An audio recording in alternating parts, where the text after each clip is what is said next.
अगर आप लोग हमारे चैनल पर नए हैं तो प्लीज चैनल को सब्सक्राइब करो और ऐसे पार्टनर की वीडियो देखने के लिए बेल आइकन को ऑन करें। मेरे लिए एक सैंडविच देना।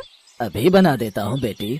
सोनिया अपनी सहेली काजल के साथ एक ठेले पर आती है और उसे सैंडविच बनाने को कहती है। क्या हुआ काजल, तुझे सैंडविच नहीं खानी? नहीं यार, मेरा मन नहीं है, तू ही खा ले। असल में काजल का मन तो था सैंडविच खाने का, लेकिन सच तो ये था कि उसके पास पैसे नहीं थे। काश कि मेरे पास भी पैसे होते तो मैं भी बर्गर खा लेती, लेकिन मेरे पास तो पैसे ही नहीं है। कुछ देर बाद वो दोनों अपने घर चली जाती है।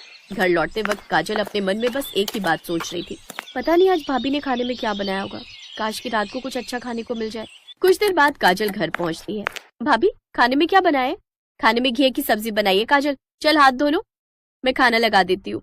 सपना सबके लिए खाना लगा देती है, लेकिन घी की सब्जी देखकर तो काजल का मन पहले ही खराब हो चुका था और वो बेमन से खाना खाने लगती है। उसकी भाभी मन ही मन सोचती है, भूख तो मुझे भी लगी है, सुबह से कुछ भी तो नहीं खाया मैंने। सपना सुबह से भूखी थी क्योंकि उसे बिल्कुल भी ऐसी सब्जियां खाने की आदत नहीं थी। उसने अपने मायके में ऐसी सब्जियां कभी नहीं खाई थी।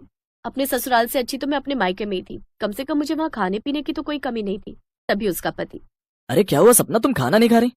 तुम क्यों मुंह फुलाकर बैठी हो? हमारी शादी को भी 2 महीने तो हुए हैं और यहाँ रोजाना ही घिया तोरी बनती है, वो भी इसलिए क्योंकि ये हमारे घर के आंगन में उगते, लेकिन इसके अलावा तो कुछ और अच्छा नहीं बनता। ओहो, तुम चिंता मत करो, जब मेरी तनख्वाह आ जाएगी ना तब मैं तुम्हें 10 तरह की सब्जियां खिलाऊंगा, ठीक है? उसकी बात सुनकर सपना चुप हो जाती है। फिर शाम को उनकी सास पड़ोस की काकी के खेत से साग तोड़कर घर लाती है। बहू, कहाँ हो तुम? देखो तो मैं ये पालक लाई हूँ, ऐसा करना शाम को खाने में यही बना लो। माँ जी, पालक तो आप ले आई, लेकिन घर में मसाले तो बिल्कुल भी नहीं है, फिर खाने में क्या बनेगा? बहू, तुझे मुझे ये बात सुबह बतानी चाहिए थी ना, मैं बेटों से कहकर मंगवा लेती। तभी छोटी बहू सपना भी वहाँ आ जाती है। जेठानी जी, आज खाने में क्या बनाना है, तोरी या घिया? माँ जी, पालक लाई है। अच्छा माँ जी, आप पालक लाई हैं तो साथ में पनीर भी ले आती, हम पालक पनीर ही बना लेते। ये सुनकर सास उसे गुस्से में देखती है। सपना चुप हो जाती है। फिर सास जब वहाँ से चली जाती है तब हरा साग तो बनता है, लेकिन कोई सब्जी ऐसी नहीं होती कि जिसे खाने का मन करे। अब आप इस पालक को ही देख लीजिए, इसको देखो भला कोई इसे कैसे खा लेगा? रोज बस एक ही सब्जी। पता है मेरे घर पर 2-2 सब्जियां बनती थी। अच्छा, लेकिन मैं तो कई सालों से ये गरीबी बर्दाश्त कर रही हूँ, अब तुम भी इसकी आदत डाल लो। फिर सब लोग मन मारकर उस सब्जी को खाने लगते हैं। सब्जी में थोड़ी मिर्च कम है, और अभी कुछ दिन पहले तो खाया था हमने मुफ्त का पालक। जो मिल रहा है ना उसमें कमी निकालने की जरूरत नहीं है। तुम अच्छे से जानते हो ना, जितनी हमारी तनख्वाह नहीं है उससे कहीं ज्यादा हमारे घर के अंदर मेंबर है।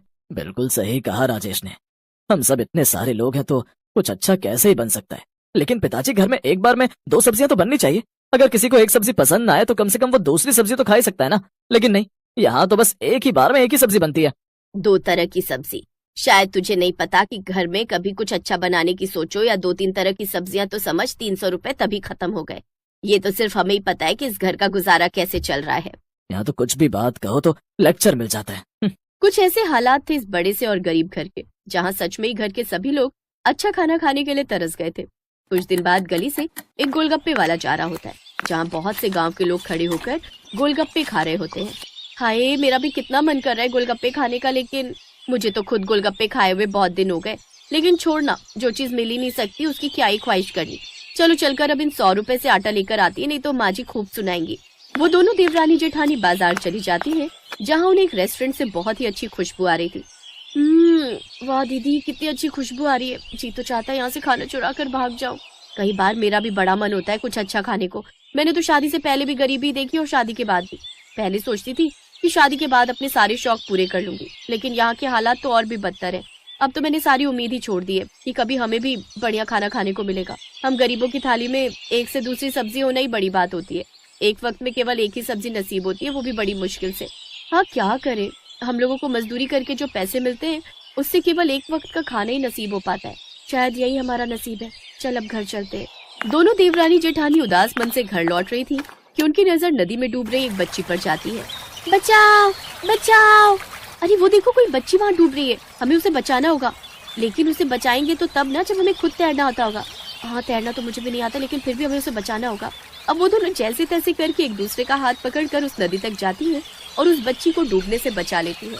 भगवान का लाख लाख शुक्र है कि इसकी जान बच गई। लेकिन अब हमें कौन बचाएगा? क्या मतलब? मतलब ये कि माँ जी ने जो आटा मंगवाया था वो तो इस छोकरी को बचाने के चक्कर में उस नदी में ही बह गया। क्या? ये तूने क्या किया? अब यहाँ मछली आटा खाकर दावत मनाएंगे और घर में हमें आज भूखे पेट ही सोना पड़ेगा। अब तो जो रोज एक सब्जी नसीब होती थी आज तो वो भी खाने को नहीं मिलेगी।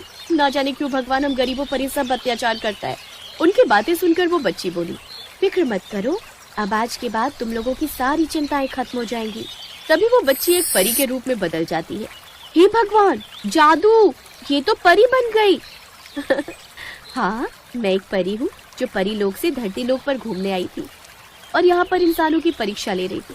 तुम दोनों सच में बहुत अच्छी हो। तुम दोनों को खुद तैरने नहीं आता, लेकिन फिर भी तुमने मेरी जान बचाई। मैंने तुम दोनों की सारी बातें सुन ली है। तभी वो परी अपनी जादू से एक जादुई कढ़ाई प्रकट करती है। ये लो, ये जादुई कढ़ाई, इससे तुम जो भी मांगोगी वो सब तुम्हें मिलेगा। जितनी तरह की सब्जी तुम मांगना चाहो इससे ले सकती हो। साथ ही आटा, चावल, जो भी जरूरत की चीज चाहिए इससे ले लेना। ये कहकर वो परी गायब हो जाती है। वो कढ़ाई लेकर दोनों घर आ जाती है, जिसके बाद वो पहले उस कढ़ाई से आटा मांगती है तो उनके सामने आटा प्रकट हो जाता है। ये तो सचमुच चमत्कार हो गया। ए जादुई कढ़ाई, अब तो जल्दी से हमें पालक पनीर दे दे, बहुत दिन हो गए खाए हुए। तभी उनके सामने पालक पनीर प्रकट हो जाता है। इसके बाद मटर पनीर, दाल मखनी, फ्राई गोभी, कटहल, मलाई चाप, ऐसी 10 तरह की सब्जी वो मांगती है। उनके सामने 10 तरह की लजीजदार सब्जियां प्रकट हो जाती है। शाम को वो सबको खाना परोसती है तो 10 तरह की सब्जियां देखकर वो सब बहुत खुश हो जाते हैं।